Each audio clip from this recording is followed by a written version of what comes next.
So before I begin, we just did a meditation for a half hour, sitting and walking. Any questions? I mean, was it a piece of cake?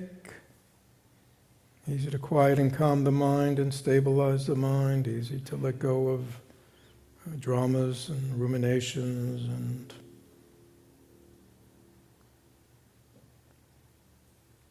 you can nod if it was easy. You can go like that if it was difficult. So any questions? This is important because I want to make sure that everybody's clear about how to do this, especially how to deal with obstacles. So are there any questions? Questions online? Just chat them into Brian.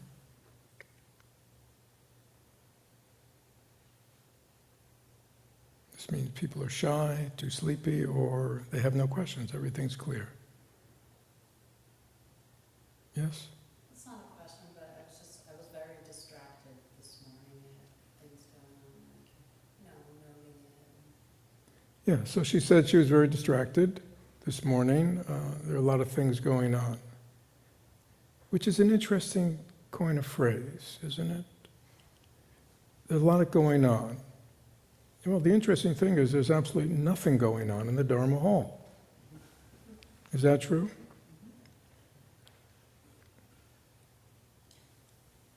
That's point number one. Point number two is, if I asked everyone who's attending this talk, where is your life right now? Where's your life right now? Take a wild guess. Where's your life? Here. Right? You're not alive yesterday, are you? You're not alive tomorrow, are you? What? I mean, we're only alive now. This is our life. That's a very important thing to note. That my life only unfolds in the present.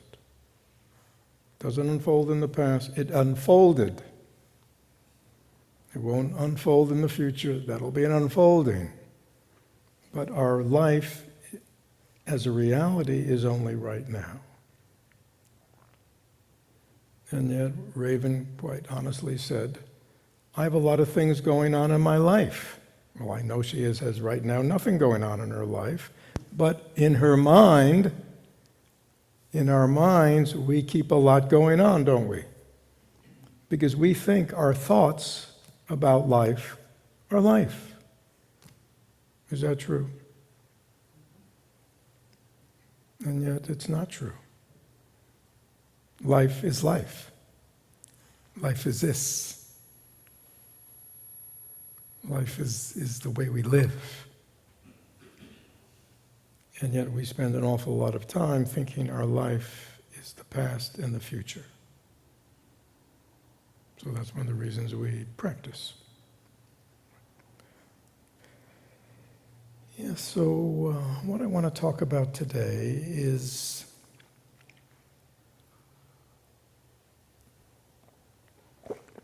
we've spent... Yes, sir? I'd like to add something when you open it up for questions. Your question is, sir? Yeah. So, reading Eckhart Tolle, Power Down, talks, about just... Hold on, do we have just wait. There are people online, so they can't hear your question. And then I'd have to repeat it, and I'd probably get it wrong. So you were saying, reading Eckhart Tolle, what? Yeah, so, reading Eckhart Tolle, Power Now, something he says is, there's no past, you are where you are, essentially, and even talking about, past trauma or whatnot, which has led us to have, certain thoughts or viewpoints where we are right here, right now. He says it doesn't matter. You be in the moment. There are no problems right now. So my question to you is it even worth investing, researching therapy, medication, spending time understanding your past and why we think a certain way? Or do we just be like, hey, here you are now, just accept it? Yeah, so Again, everything I've ever read, I don't read that much about Eckhart Tolle. He's what? It's all good stuff. Most of it is sort of Buddhist. It's all good stuff. And yet what? I mean, that's an interesting thing he says. Right? Is it that easy, my friends? If you've had train of difficult life and trauma in a certain way, just to kind of, oh, no. The Buddha actually rejected that. Interestingly enough, during the Buddha's time, after he left the palace in search for an end to suffering and truth, he practiced with the leading meditation teachers of his day, and he mastered all their systems.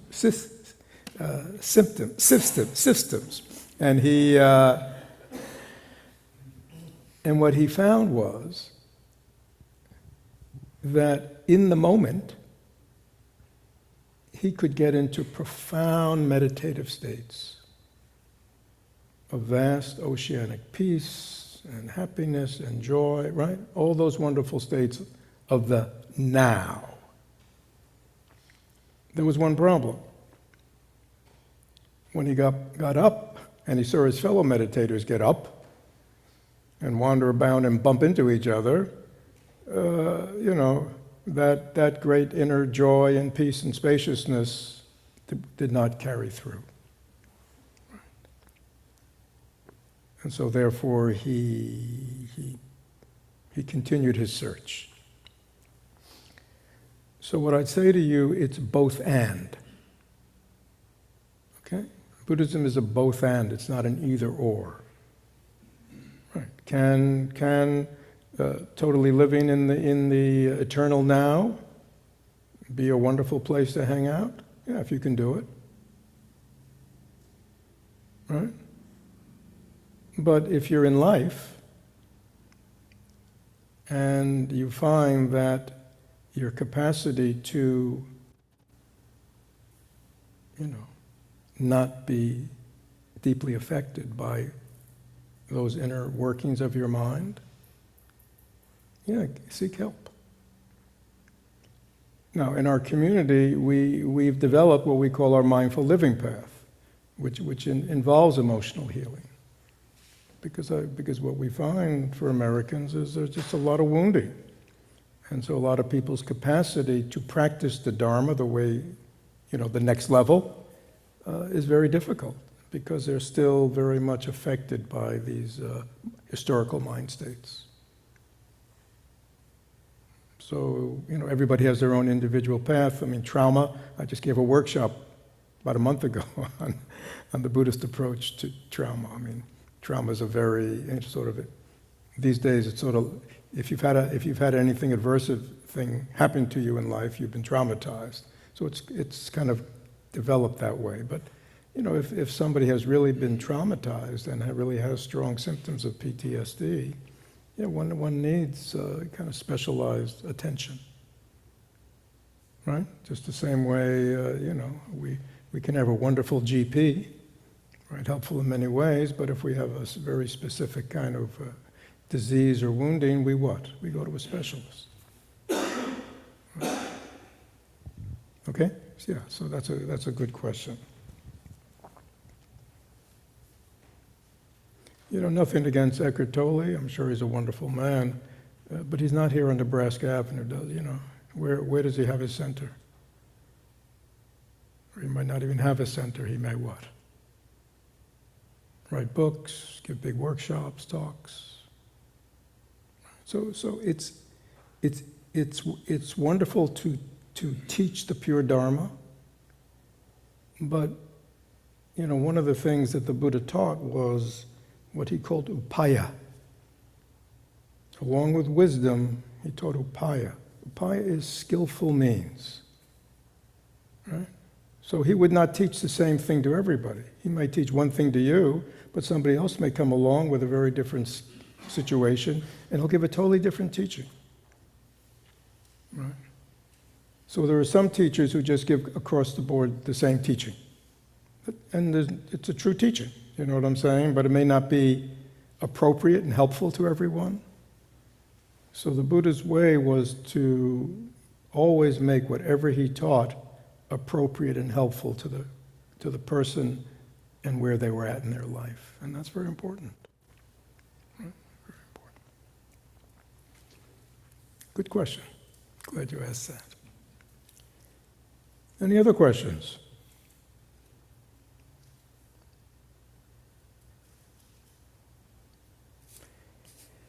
So, since the beginning of the year in January, we've talked a lot about, we kind of make a big deal here about the new year and beginning anew, and for many reasons. And one of the things we've talked a lot about is setting one's aspirations. That, even before one undertakes any kind of spiritual change, transformation in one's life, even meditation practices, like, what's the bigger picture? Like, where do you want to go in your life? You see, and when you're really clear about what your aspiration in life, which means the kind of person you want to be, the way you want to show up in the world, the kind of force you want to be in your own life and in the lives of others and in the world.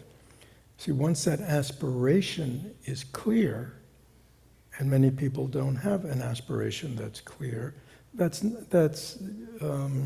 so if we don't have an aspiration that's clear, like a deeper kind of spiritual, I would call it, aspiration, then our aspiration is usually about worldly matters. Right? Because we do get a lot of energy telling us to aspire to what in this life? Stuff. Accumulate stuff. Anything else we're told to aspire to? What? Money. Anything else we're told to aspire to? Success. Status. Power. Right? Those are all kind of worldly. And there are others. So we may not realize it, but our life already is being the energy behind our life are these kinds of aspirations. They may be unconscious that our world has given to us. Right? Everybody know what that means? And so therefore, we very busy what? What are we all very busy doing? Fulfilling our aspiration. Right. But of course the Buddhist teaching says there's nothing wrong with having worldly aspirations. Unfortunately, they don't bring happiness, any deep happiness. They don't bring calmness of mind. They don't bring openness of heart. Those human qualities. So in the same way, when one wants to develop spiritually, humanely, one has to begin with an aspiration. And if you don't have one, that's okay. Develop one. Because an aspiration gives you direction. Right? It's like, getting in your car and, getting on 275 and 75 and, you could just drive, right? I don't know where I'm going, I'm just driving. And you can get off at this exit and get off at that exit, and this could go on for a lifetime. And you could have lots of experiences, but they don't get you anywhere, other than you just accumulate lots of experiences. If you know where you're going, when you get on 275 or 75, you know where you're going, you know which exit you want to get off at, you know what I mean? You're clear about your journey. And when you're clear about your journey, you pack appropriately, right? If you're only driving for 2 hours, you don't need anything. If you're traveling for the day, you may want to bring snacks or lunch. Or if you're going away for a week, you may want to pack. And if you're going up north now, you may want to pack winter clothes, So what you take with you has a lot to do with where you're going on your journey. Are we clear? Now, So let's say on our journey, if we're sort of within the framework of, let's say, well, I can only talk about the Buddha Dharma, our journey is about ending suffering, ending dissatisfaction, ending a mind that's not at ease and a heart that's not at ease, right? That's what we want to do, and we want to cultivate all. We want to be happy, we want to be loving, we want to be compassionate, we want to be at ease.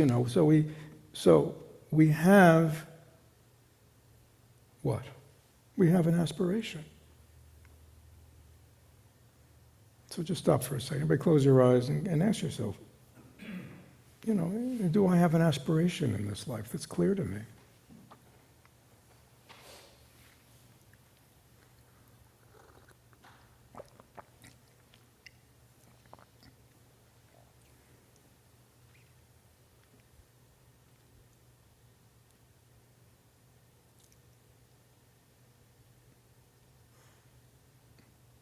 And that I could imagine living. Some people have kind of very airy-fairy kind of general kind of spiritual aspirations, but it's not something concrete, something you can go, oh yeah, I can live that. I can see it. I can see myself living it. I can see what that would be like. Yeah, if I was more relaxed and open and at ease and trusting and happy and, kinder, compassionate. Oh yeah, I could imagine myself living that kind of life.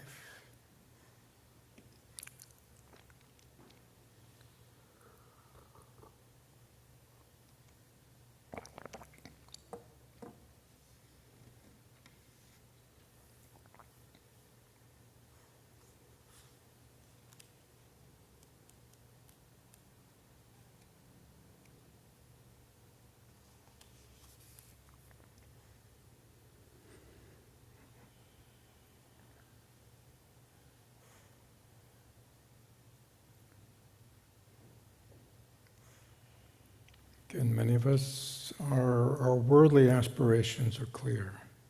I want to get a job, I want to get a good job, I want to get a career, I want to get a good career, I want to make enough money to pay the rent, I want to repaint my house, I want to get a new car, I want to go on vacation, I want a new relationship, I want to get rid of the old relationship. Right? A lot of times our worldly aspirations are clear in our mind, but our spiritual aspirations, so we want to bring them forward.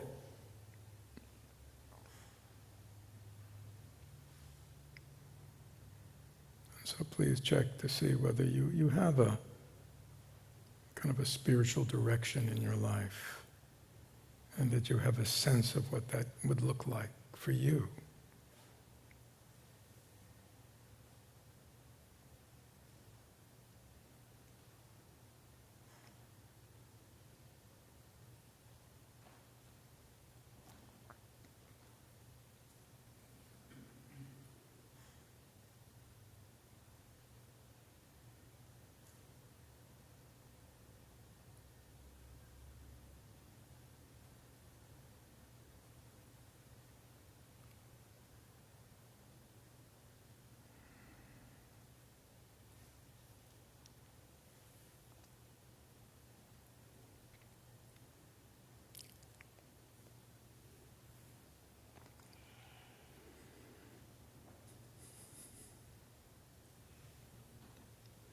All right, so for some this was the beginning. You can certainly continue at home, and other times it's very important that we take time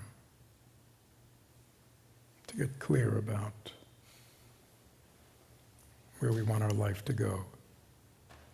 As I say, many of us are very clear about our outer life, but not really clear about our inner life.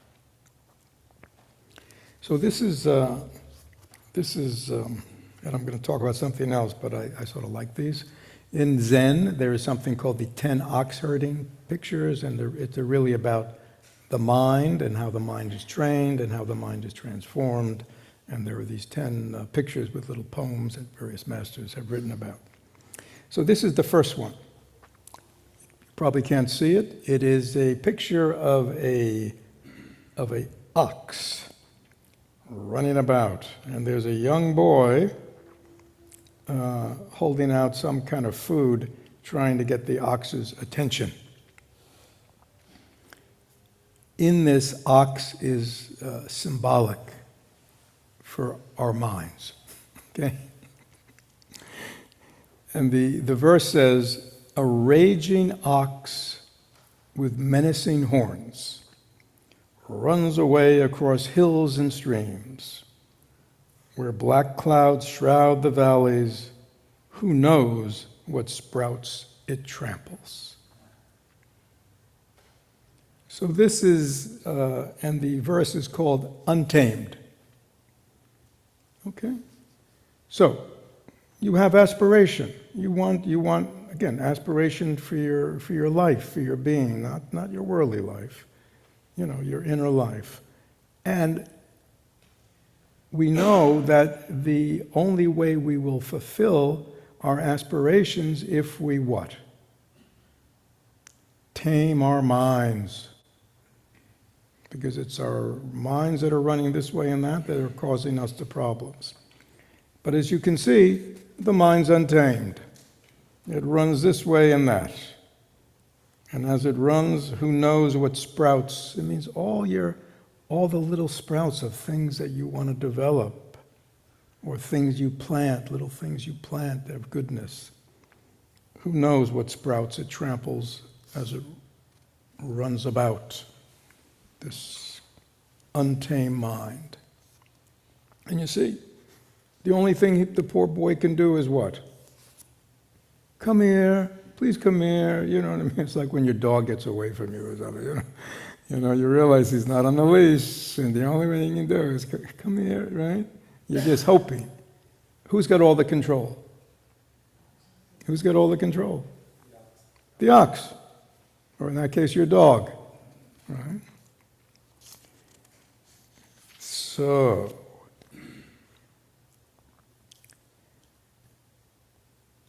I'm going to kind of go back and forth. Well, let me read this, okay. Number 2, it's called Taming Begun. And there is now a rope. They put an ox, they put a ring through its nose. If you've ever been to Asia or Central America, they put an ox. An ox can be a big animal, right? But you put a ring in its nose, and then you attach a rope to it, and then even a little boy can control it. So this boy, if you can see him, he's got the rope on the ox, and he's got a switch in his other hands. Please, those of you who love animals, just bear with me. Okay? And the verse reads, suddenly my rope is through its nose. It tries to run, but I use the switch. I'll explain to these what these mean. A willful nature is hard to tame. A boy must pull with all his might. Okay? Can the boy, without the rope and the switch, tame that bull? No way. That bull is stronger, and it's used to its own way. Does that sound like your mind? Right? Even when you come to 20, 30 minutes of meditation, does your mind just very willingly sit down and follow you all your directions? Is that your experience? No. It's like the untamed ox. So, the rope is the rope of mindfulness and concentration. So that's the major thing that we have. Okay? We now have a connection with our mind, and we know how to stay present to it. Right? The boy's now connected to the ox. The ox can't get away anymore. Right? So, when we learn to cultivate mindfulness, which means we are aware of what's arising in our mind, thoughts, feelings, body and mind, we're aware, we now have a connection to our mind. It can't escape us anymore. See, up to now, before the light of mindfulness is turned on, we're banging into walls in life.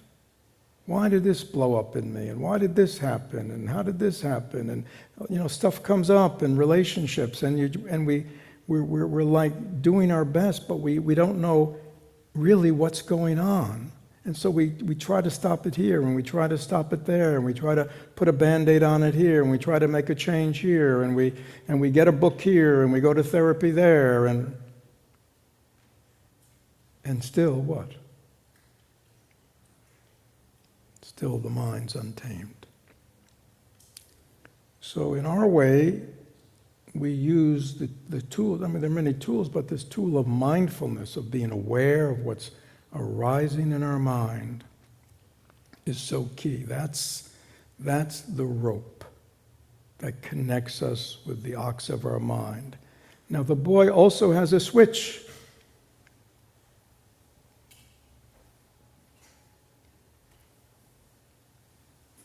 You know what the switch is? Diligence, vigilance. Right? So the boy, with the bull, if the bull doesn't respond, he's got what? The switch. Get it back going the way it wants. So I want to talk a little bit about this thing that we call, in the Buddhist tradition, there's something called the Eightfold Path, of which one of the 8 is called right effort, right diligence, right energy, right exertion. But this is often the piece that is missing in our practice. Okay? We may have good intentions, we may have good aspirations, we may have read the books, we may have listened to the podcasts, we may have talked the talk, right? We may make various, we may go to retreats, we may come to Sunday Sangha, right? And yet the ox is still running amok. So, mindfulness, diligence. Now, what I really want to talk today is something we talk about often in here, but in this context. So, in the Buddhist path, of which meditation is just a part of, so in the section on right energy, right exertion, right diligence, etc., there are 4 aspects. So it's not everything that we're exerting ourselves for, because remember, we're trying to tame the ox. So there are 4 things that we have to be very attentive to. Number 1, and these are very practical, avoiding the arousal of afflictive, negative mind states. Just close your eyes, and in your own world, do you know what a negative, afflictive mind state is? Do you know the mind states that when they arise within you, they cause suffering to yourself and suffering to others?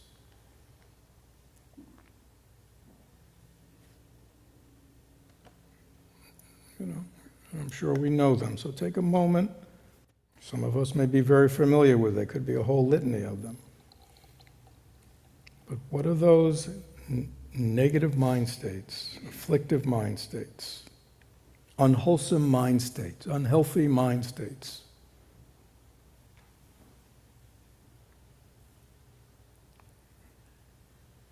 That when they're out and about, it is like that ox running amok.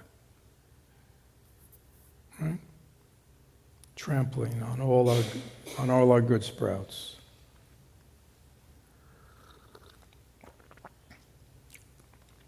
There was a Buddhist master who said, all the goodness of 1,000 years is destroyed in one flash of anger.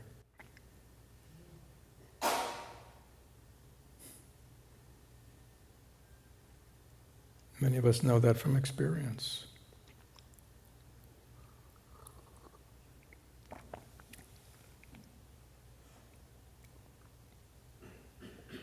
So, the first thing is we have to avoid, restrain from the arousal of negative mind states. Okay? Simple? Not so simple?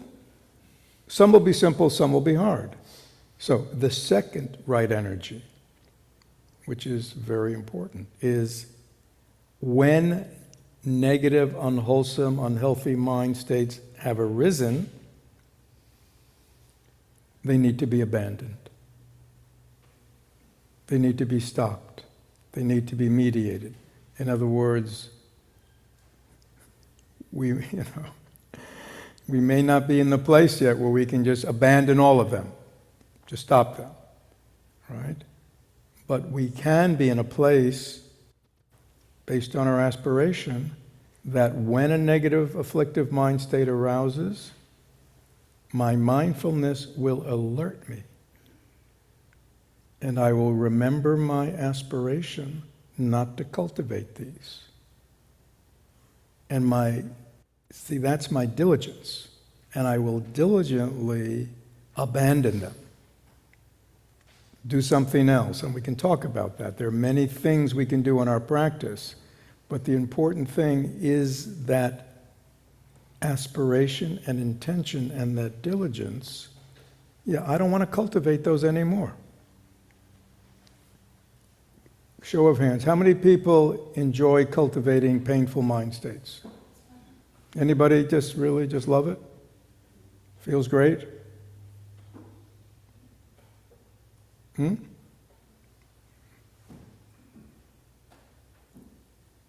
see, we're rational.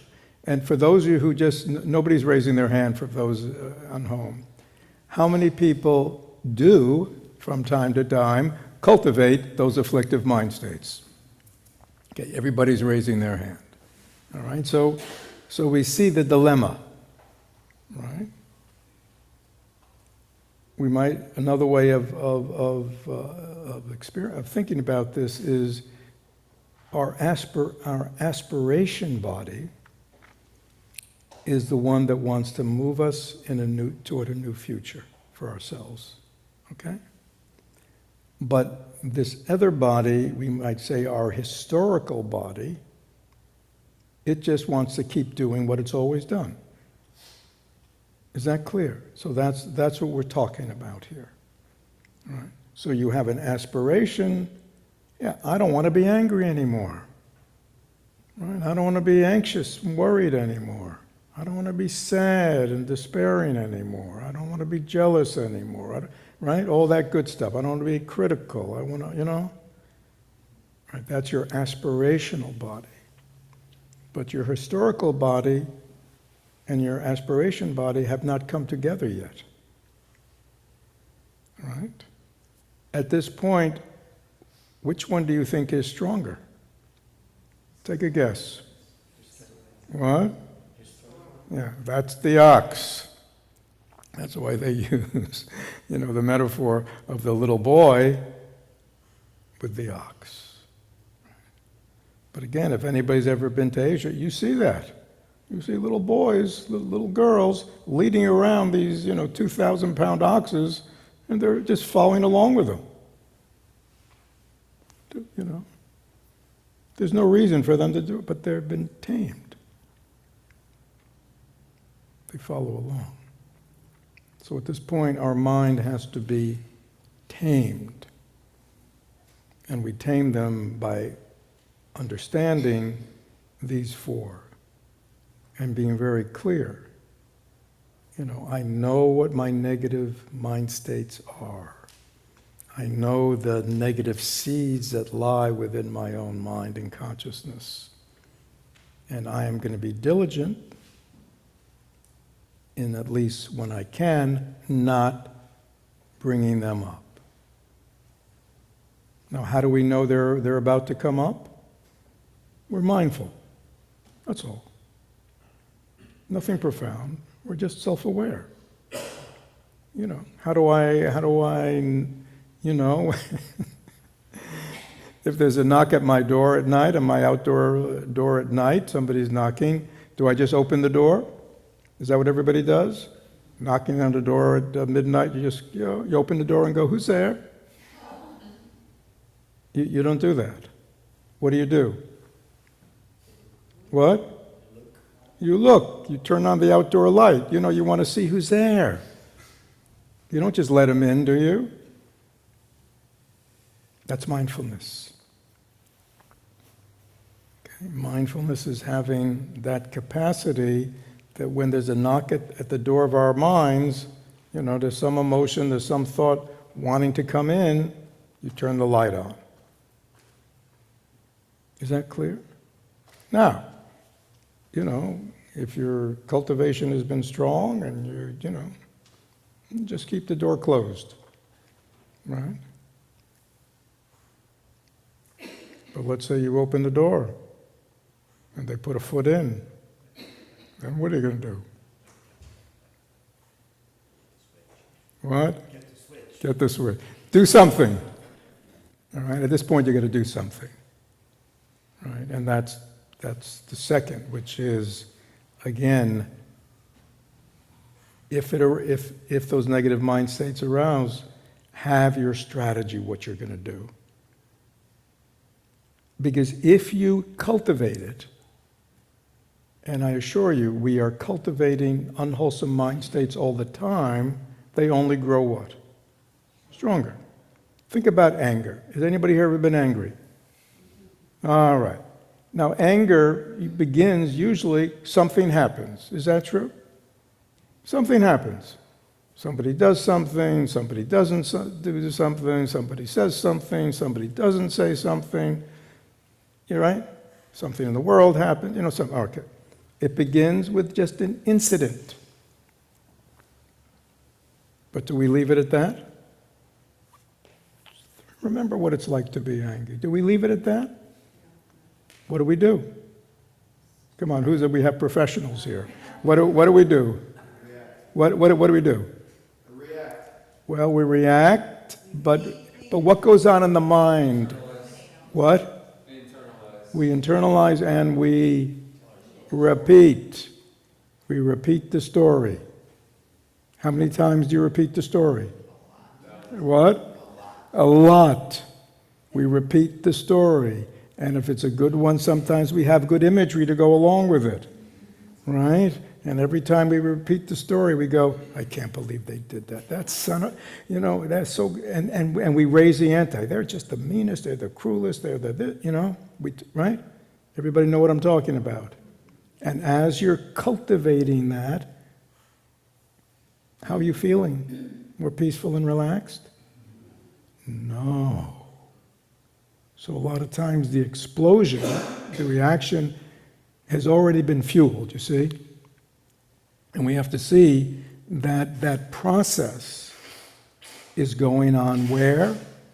In our minds, nowhere else. The incident, whatever happened, is over. Some people stay angry, can you believe this? Some people stay angry at something for years. I know nobody here would ever do that. I mean, for years. And how does it stay alive in our minds? How does it stay alive? What? We keep feeding it. We repeat it, we feed it, we can't believe it, we tell others, right, okay. Okay, is that clear? Now, without any kind of criteria, wholesome, unwholesome, wanted, unwanted, aspiration, non-aspiration. There's nothing to hold that back, is it? So by this time, many of our minds are just, inflamed with anger and fears and sadnesses and judgment, right? That's the ox running amok, right? And even if you've been coming a while and you've been at your own spiritual life for a while, those are all those little sprouts trampled, right? Get trampled. And you have to plant them again. Plant them again. Okay. So, diligence, effort, in the non-cultivation, the abandoning of unwholesome mind states, and when they've arisen, have your strategies to move them quickly out of the mind. Is it going to be easy? Remember, it's an ox now. Right? You ever try to train a dog or a cat or I've never did a horse or those, right? Easy? No. They buck, they throw, But if you stay with it, what? Yeah, you'll get it. So you have. That's why it's called taming the ox. We are basically training our minds. Okay, so these two, the avoiding and the stopping, right, has to do with the negative. But most importantly are the other two. So these are all four part of right effort. So I am making an effort not to cultivate negative mind states, unwholesome mind states, and I'm making an effort when they've arisen to quickly move them out of my mind. This is kind of simple, but this is how we change our minds. There's no other way. This is how you change your mind. And you do it through mindfulness with criteria, wholesome and unwholesome. And you're diligent, you're persistent, you're consistent. And most importantly, you have the aspiration. Yeah, I really want to change. I'm really sick. Anybody here sick of being angry? Anybody sick of being anxious? Anybody sick of being sad? Yeah, I could go on, sick of being jealous, sick of being, They're all mind states. Right?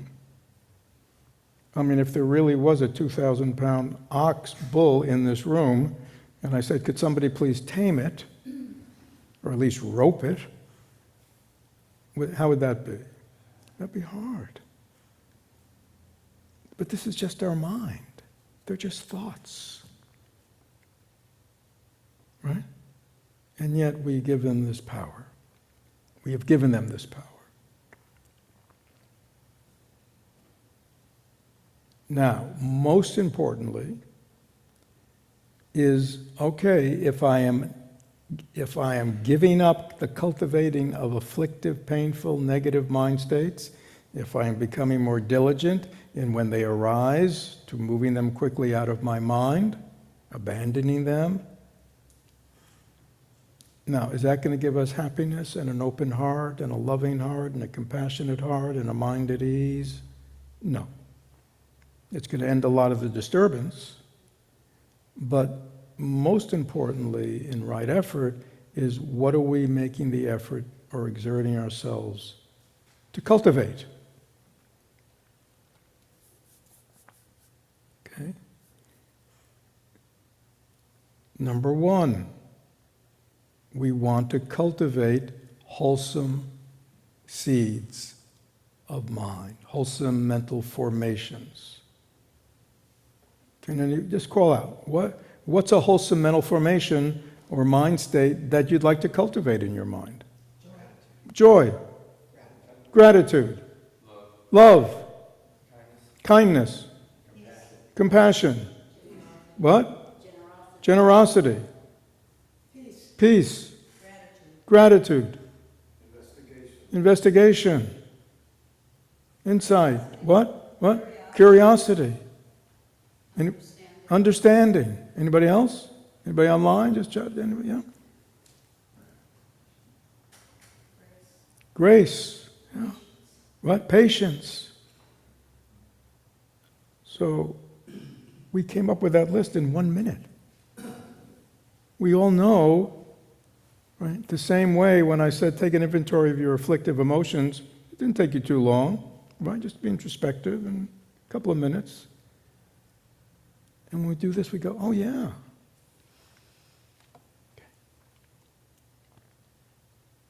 So we need criteria, we need to know what our afflictive emotions are, and we need to know what are the wholesome emotions, mind states, ways of thinking, etc., that I want to be living from. Right? Is that clear? So that's, again, you've got to be clear, or it's not going to happen. If you say things to yourself like, I want to be a better person. My aspiration for this year is to be a better person. There's no mileage in that. What does it mean? You see, if you're a better person, what are you doing?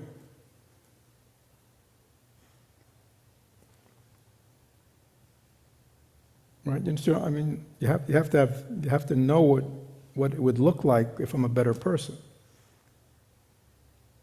And that's what you focus on. Being a better person is too general. You know, like being a kinder person. I like that. Who are you going to be kind to? Self, you know what I mean? And how would you know you're being kind to yourself? What are you going to do?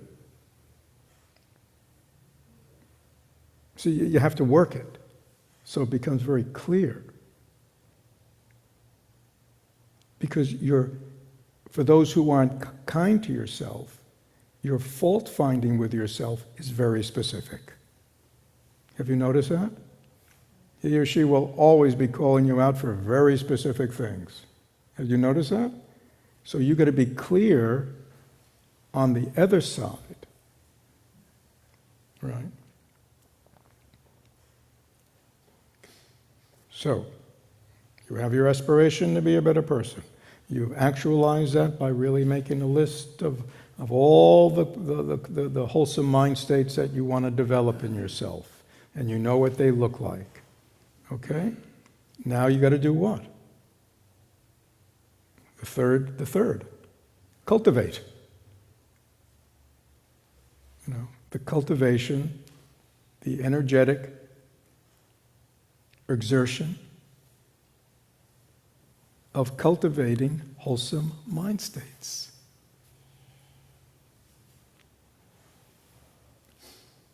You know, Thich Nhat Hanh always used the example of a garden. You know, it talks about seeds and, you know, like it makes it very easy, right? You know, it's like, you know, you got a garden, it's full of weeds, it's not very beautiful, it's not very productive, it's not very this, so you decide what? Come up with a plan. What's the plan? Pull out all the weeds.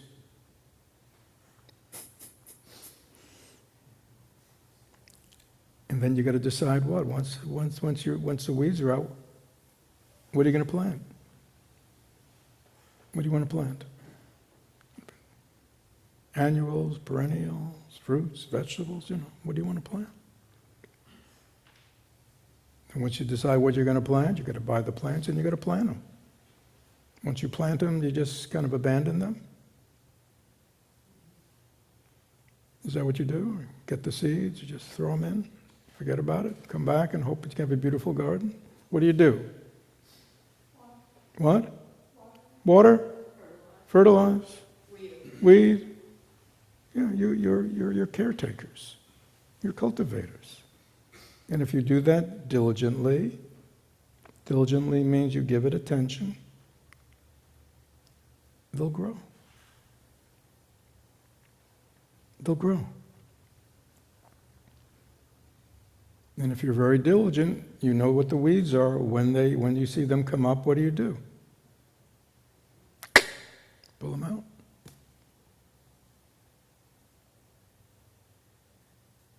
Cultivate the wholesome. So in right effort, first is cultivating wholesome mind states, and fourth is when they've arisen, maintain them and extend them. Okay, remember with the negative, the two. One, you're very diligent not to arouse negative mind states. And two, when they've arisen, you're very quickly to abandon them. Right? With this, it's the opposite. You are very diligently cultivating, and when they've arisen, you're very diligent in maintaining them, sharing them, spreading them, keeping them going.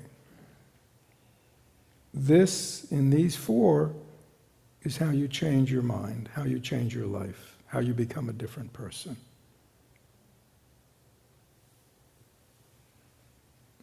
Is it that simple? Yes. And yet what? Is there, what's the fly in the ointment here?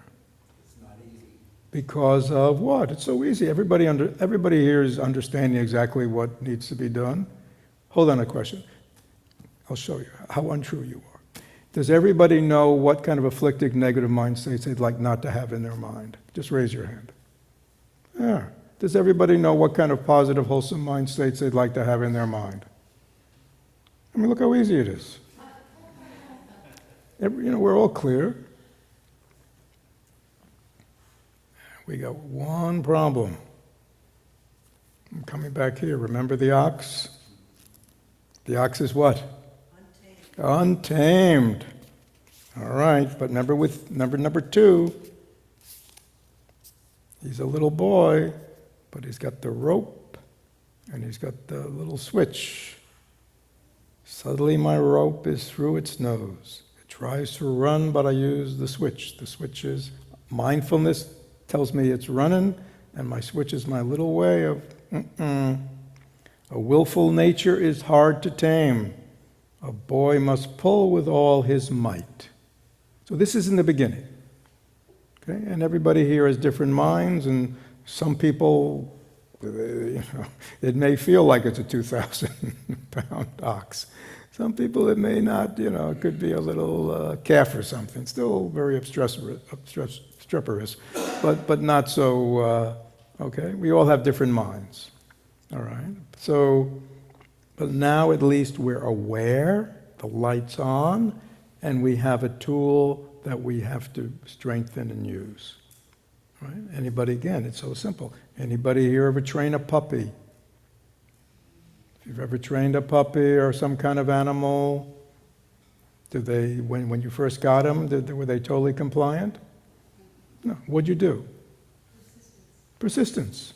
You knew there was a training procedure. If you stuck with it. Anybody ever be inconsistent in their training with their dog? What happened? Not good. Some of us, they're still pulling on the leash every time you take them for a walk. Why is that? Because we never trained them. That's all. So, this training of the mind, in the beginning, it says the boy's got to pull with all his might. And again, it depends, but it means in the beginning, it's going to take more effort to be mindful, more effort to remember, more effort to let go, because especially people like anger, anger also has this other quality. You know what that is? Very dangerous. Excitement? Well, it's strong energy. Self-righteous. Everybody ever notice that? When you're angry, who's absolutely right? Anybody ever be angry? Who's totally, absolutely right? Me. Who's totally, absolutely wrong? The other. Who is the incarnation of everything good and noble in life? Me. Who's the incarnation of everything evil, selfish? Okay, I mean, everybody know what I'm talking about? I mean, so we have to overcome that. We have to overcome that. Because we know, because we've made the aspiration that I don't want to show up in life, in relationship, as an angry person. Why? It doesn't help, and it makes things worse. Right? I don't want to show up in life anymore with anxiety and fear. It doesn't help. It makes my life worse. And it doesn't really change the outcome of the future anyhow. Right? And anxiety and worry is always about the future. Future will still be what it is. Right? Rumination of the past, depression. Anybody ever ruminate on the past?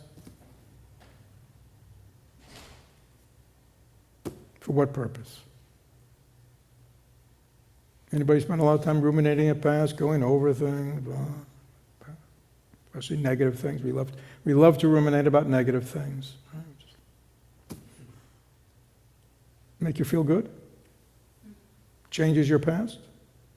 No. So we have to begin to develop a relationship with our mind. This is the taming. We understand it. We get it. The third picture. You'll like this one. There's the boy. There's the ox.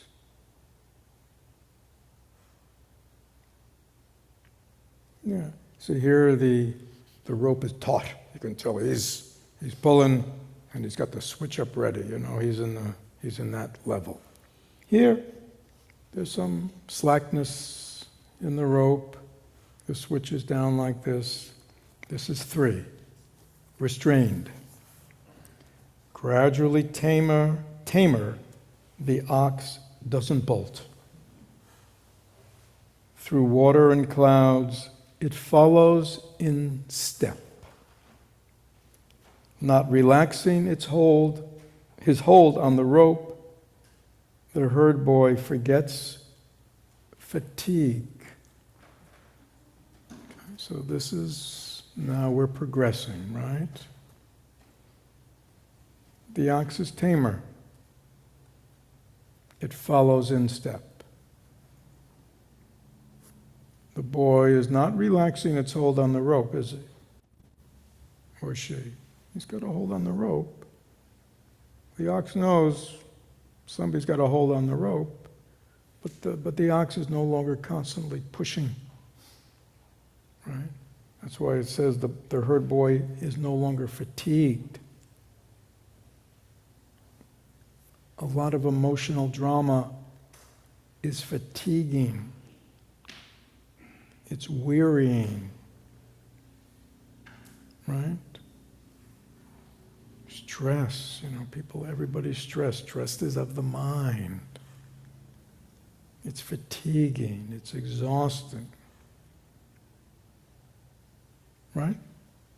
Yeah. Emotional drama is what? Fatiguing. Yeah.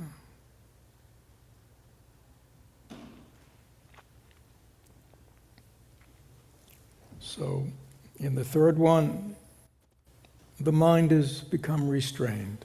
And many of you who've been practicing, well, you've seen that. It's not like totally over, it's not like totally trained, but like, well, my mind is, more compliant. Right? When I tell it to stop doing something, it stops doing it. When I tell it to let go, it lets go. Yeah. Still likes to pick it up again. I have to remind it, let go. It's not good for you. Don't do that. Mm-mm. Yeah. So it's no longer a battle. In the early days, it seems like a battle, like the boy is, just really having to pull. Right? Now it's a better relationship. They enjoy the walk together. Okay? But the boy, our relationship with our mind is different. We still have our historical stuff. We still have our stuff that comes up. But it's no longer so overwhelming. We no longer get swept away. We know what's happening, and we know how to take care of it.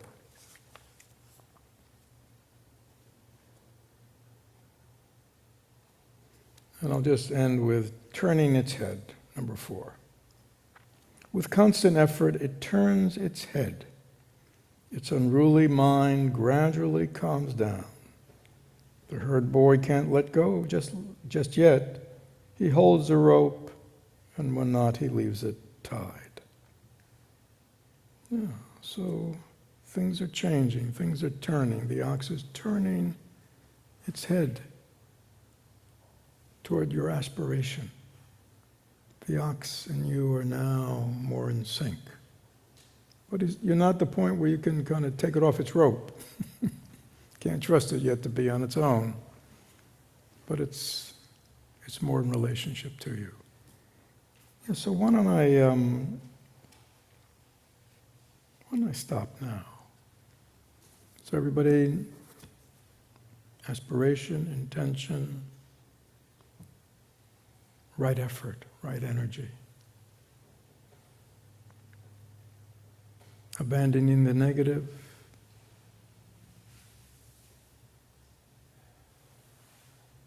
Moving away quickly when it's arisen, doing something so it doesn't stay.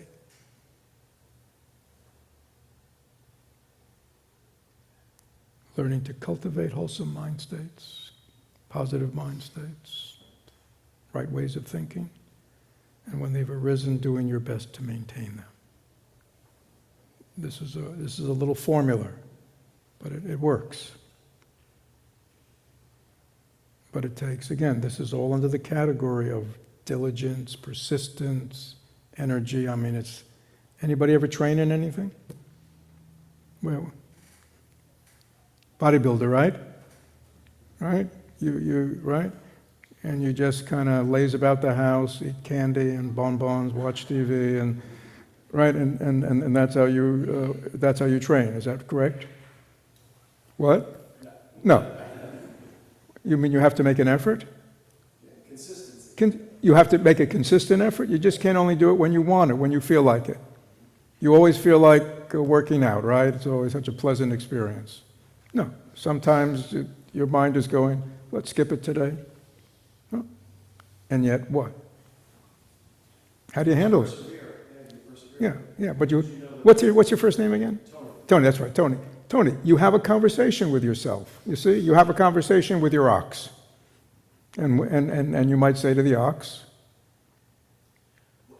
what I've always said to the ox is, it's everything you're talking about is consciously, subconsciously, you always know your aspiration. Yeah. Why it like anchors you and it just keeps moving you forward. Right. And It's not even a pull, it just moves you forward. exactly. So that's great. I mean, it's a very totally different universe, but yet the technology is the same. Yeah. If you don't have that aspiration, why do it today? I'm tired. Or that looks like more fun. Right? So many of us, our spiritual life, our meditative life, doesn't have that quality, that bigger quality to pull us. So, many people say, I find it hard to meditate consistently. Well, that's okay. You don't have to. There's no law that says you have to, is there? But why do you want to meditate? Well, when I meditate, my day goes better. Or I want to be able to cultivate more concentration in my life. Or I want to be able to cultivate a calmer mind. Oh, that's an aspiration. You see? And you're going to forget about it in the day-to-day, aren't you? Because the day-to-day, there's lots going on. And also, it may be like, Tony, when you first started, really pushing it, was it always easy and your muscles always felt great and your body was just in ecstasy? No. Was it difficult at times? Very. Yeah. Challenging at times? Very. Yeah. So I'm just using an extreme example. But I mean, it's like, for many people, coming to terms with their mind, being able to be mindful and present to their mind states, even afflictive ones or memories, or just doing that takes a little energy, doesn't it? Takes a little, because A lot of it's not too pleasant, is it? Yeah. But again, through the practice, having a community, having teachers, etc., the way is done. By the way, Tony, I've never really talked to you about that, but you just kind of did it all on your own? Did you ever have any trainers or anybody training you? I did have, I just copied, Oh, hold on. You copied who? I had a theory and it worked. I said, if I do everything that Mr. USA does, I saw it in a All right. magazine, I was like, I'll probably be more like him than like me. Oh, This is all right. Yeah, I'm sorry, there are people online. So Tony said, yeah. So I basically, I followed a template, if you will. I saw Okay. something that was working, and I thought, well, if I copy this, something's going to change because it's so different than what I already do. But again, tell me again, this was the training schedule of Mr. USA. Correct. All right. So let's transfer Mr. USA Buddha. Yep, exactly. Okay. The training program Dharma. Yep. Okay. Did you work out at a gym? Yes. Were there other guys out there and girls out there doing it with Sure. you? All right. You had a sangha. I did, yes. Is that clear? Yes.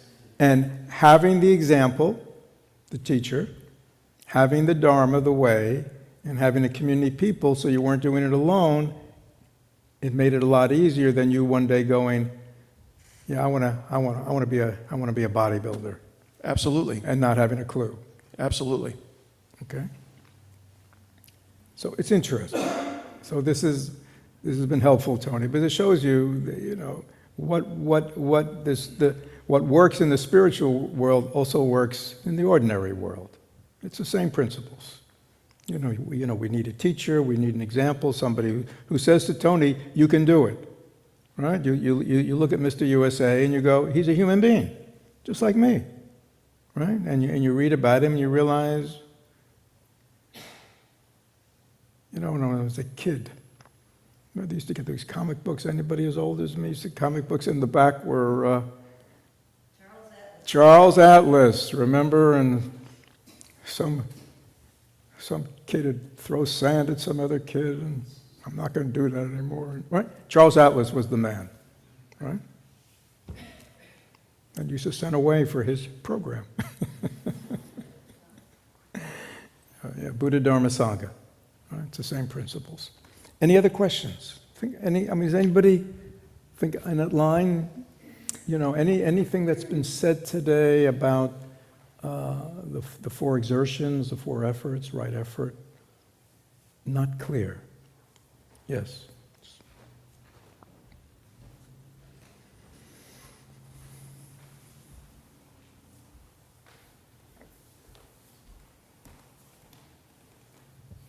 Thank you, Fred. So the ox is the untamed mind. The what? The ox is the untamed mind. Well, it's the mind, because actually in the oxygen it goes deeper. But in the beginning, it's untamed. Untaming, it starts getting more tamed.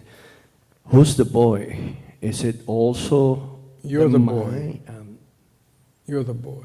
I mean, it's just another aspect of our mind, right? I mean, there's no, you're right. It's just, this aspect, there's another aspect of our mind that has self-awareness, that has consciousness, that can reflect on what's going on, and has will, can move our mind in a new direction. Yeah, that's very important. That's the boy. The boy has a job. What's his job? What? Yeah, or the boy's job is to,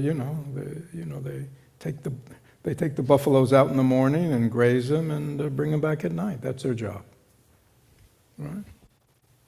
And they can either spend the day chasing after the buffalo all over the place, fighting with it, struggling with it, having one miserable day after the other, or the boy can go, if I just spend a little time, since I got to do this every day, I'm going to spend some time taming the ox. And then, because it'll be enjoyable. Would everybody like a wholesome, positive relationship with their mind? Not a struggle? not a fight, not like you want this and the mind wants that. It's that inner battle, that inner struggle, not good, not healthy, takes a lot of energy. Ideally, we'd like a mind that works, all the parts working together. Thank you. Yes, in the back.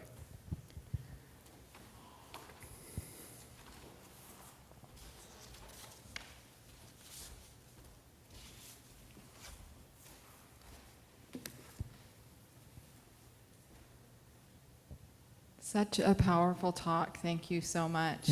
It really landed on my heart.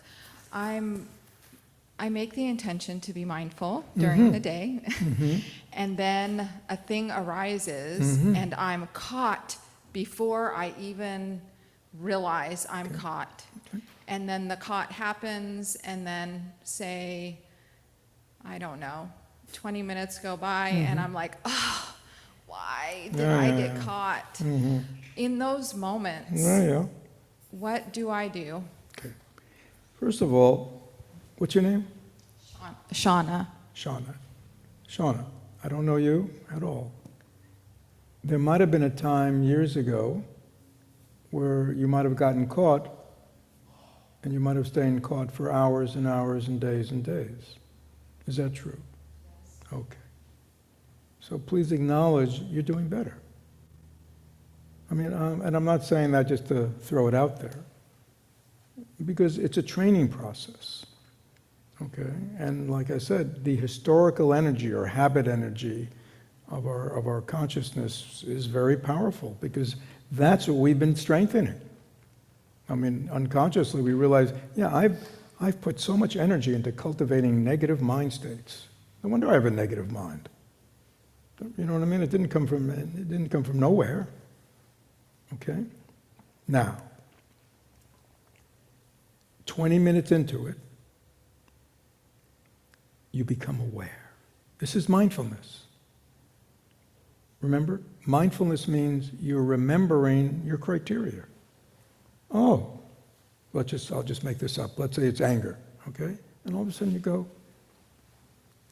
I've gotten caught up in a story again. You're practicing mindfulness at that moment. Do you get it? If you weren't, so that's great. Okay? Now, just get back on the horse.